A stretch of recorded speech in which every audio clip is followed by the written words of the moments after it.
ये है दिल्ली दर्पण।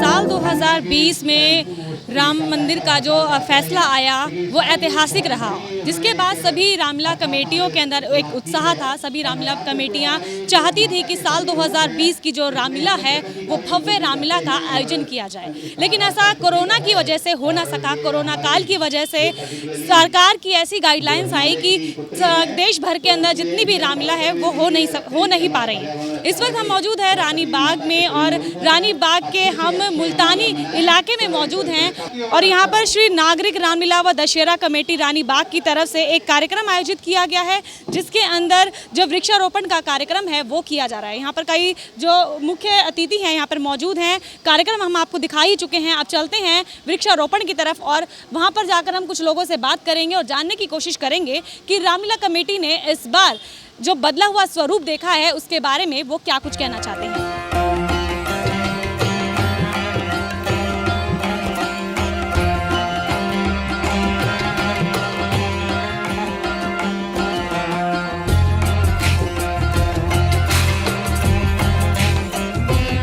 दिल्ली के प्रमुख मरघट वाले बाबा के मंदिर से मुख्य महंत हमारे साथ मौजूद हैं, उनसे हम बात करते हैं। पहली बात तो हम ये जानना चाहेंगे कि सबसे बड़े भक्त जो राम के थे, श्री राम के हनुमान जी, उनके मंदिर से आप संपर्क रखते हैं, लेकिन आज की स्थिति ये है कि कोरोना काल चल रहा है और रामलीला इस साल नहीं हो पा रही है। क्या देखते हैं आप, किस नज़रिए से देखते हैं इस चीज़ को? मेरा मानना ऐसा, ये भी राम जी की इच्छा ही है। सारी दुनिया के अंदर सब कार्यक्रम स्थगित हैं। हम लोगों ने कभी सुना नहीं था कि मंदिर बंद होंगे, गुरुद्वारे बंद होंगे, सब बंद हुए। उनका बंद होना भगवान की इच्छा ही मानता हूँ मैं। तो जैसी हरी इच्छा उस प्रकार से काम करना चाहिए। और इस कोरोना काल के अंदर रामलीला का मंचन भी इस बार नहीं हुआ, तो इसके लिए रामलीला कमेटी ने इतना अच्छा इनिशिएटिव लिया, खुराना ने इनिशिएटिव लिया है कि वृक्षारोपण करके उस संदेश को समाज तक पहुँचाया जाए कि किस प्रकार से भगवान के मंदिर बंद होते हुए रामलीला बंद होते भगवान हैं। स्वरूप बदल रहा है, क्योंकि जैसे पहले देखा जाता था रामलीला के भव्य मंच लगते थे, उसके ऊपर रामलीला का मंचन किया जाता था, लेकिन इस बार स्वरूप बदल रहा है। सभी जो रामलीला कमेटियां हैं किसी न किसी तरह से समाज को समर्पित कर रही हैं अपनी रामलीलाओं को, क्योंकि रामलीला मंचन तो हो नहीं पा रहा है। ऐसे में क्या देखते हैं कि समाज को किस तरह से इस चीज़ के लिए आगे आना चाहिए, क्योंकि जो वनस्पति है उसको हमें कहीं ना कहीं आगे बढ़ाना चाहिए। परिवर्तन प्रकृति का नियम है, स्वरूप हमेशा बदलते रहते हैं। तो हम आप और छोटे थे तो उस समय रामलीला का मंचन अलग तरीके से होता था, रामलीला स्वरूप अलग था। आज रामलीला स्वरूप अलग है।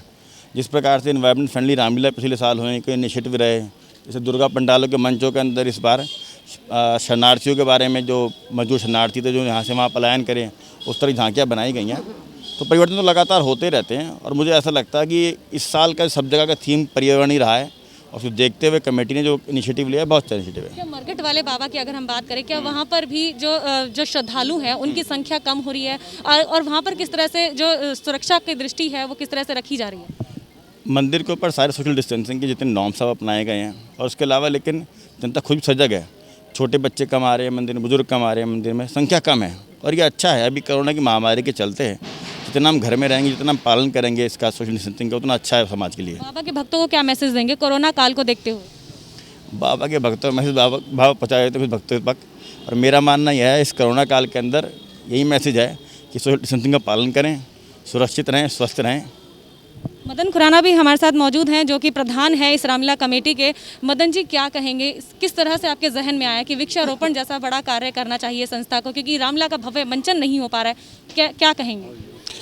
हमारे सभी पदाधिकारीगण, पहले तो मैं उनका बहुत धन्यवाद करना चाहता हूं कि उन्होंने ऐसी सलाह दी, मुझे ऐसा संकल्प लिया कि हम सबको मिलकर ऐसा करना चाहिए जो दिल्ली नहीं अपितु पूरे देश के लिए एक मैसेज जाए, और पूरे देश के लिए देश हमारा सुरक्षित रहे। तो हमने डिसाइड किया इस चीज़ को कि हमें वृक्ष रोपण करना चाहिए। और वृक्ष रोपण ये नहीं कि एक दिन करना चाहिए, हमें सारे नवरात्रों में वृक्ष रोपण करना चाहिए, और आगे भी एक मैसेज करके कि एक पौधा एक संकल्प, ये सोचा। क्योंकि सन 1980 में दिल्ली 66% अच्छी थी, प्रदूषण रहित थी, आज सिर्फ 12% रह गई है। तो आप देखो कि कितना प्रदूषण हमारे अंदर जा रहा है, और जो छोटे छोटे बच्चे हैं या हमारी माताएं या बहनें हैं, कितना प्रदूषण अंदर ले रहे हैं। अगर हम ये कार्य हम सब मिलकर करते हैं और आगे बढ़ाते हैं, तो हम ये चाहते हैं कि हमारा देश विश्व में सबसे प्रदूषण रहित रहे, और जो प्रदूषण है उससे हमारे लड़ने की शक्ति मिले। यही मैं कहना चाहता हूँ कि हमें इस भारत देश को विश्व की सबसे बड़ी शक्ति बनाना है, और हम सबको मिलकर ये काम करना है। मदन जी, आपने अपने संबोधन में ये भी कहा कि देश के लिए जो भी काम करना हो वो मिलजुल के करें और देश को प्रगतिशील बनाएं और आगे बढ़ाएं और एक स्तर पर पहुँचाएं अपने देश को। क्या मैसेज देंगे? ये संस्था कैसे मैसेज दे रही है कि अपने देश के लिए कैसे काम करना चाहिए? आज हमने वृक्षारोपण का किया है, और हमारी बहुत और भी हम ये सोच रहे हैं कि जैसे जो हैंडीकैप्ड या जो बच्चे बोल नहीं पाते उनके लिए हम ऐसा किया जाए कि एक हमारे पास कई हमारे दोस्त हैं, उनके पास जगह पड़ी है, उनसे हमारी बात हुई है कि उनके लिए स्कूल खोला जाए, उनकी रहने की व्यवस्था की जाए। ये हमारे उसमें है ध्यान में कि सामाजिक कार्य जितने भी ज़्यादा से ज़्यादा हों, उससे हम इस देश का एक शक्तिशाली बनाए। और हमें आज ये प्रण करना चाहिए कि हमें भारत देश को विश्व का सबसे शक्तिशाली और समृद्ध देश बनाना है। तो मदन खुराना जी का साफ तौर पर यही कहना है कि समाज के लिए और समाज के प्रति और देश के लिए जो चीज़ कर सकते हैं ये ज़रूर करेंगे, अपने मंच के द्वारा करेंगे, अपनी रामलीला कमेटी के द्वारा करेंगे।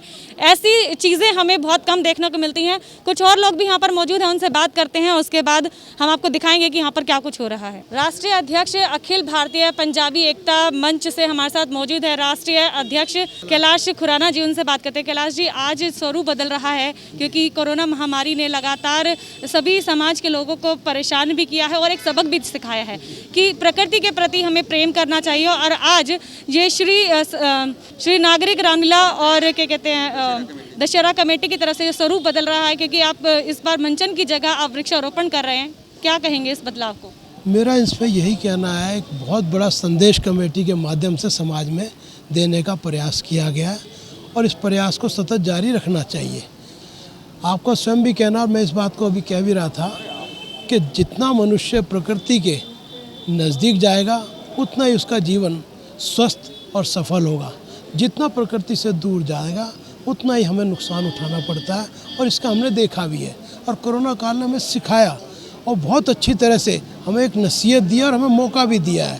आप ध्यान करें कि कितना स्वच्छ मौसम, कितना साफ आसमान, इतना साफ़ सुथरा कोरोना से पहले कभी नहीं होता था। महामारी से पहले लोगों ने इस चीज़ को महसूस किया, हमने स्वयं महसूस किया। इसलिए प्रकृति से जितना हम जुड़ेंगे, वृक्षारोपण को हम आगे बढ़ाएंगे।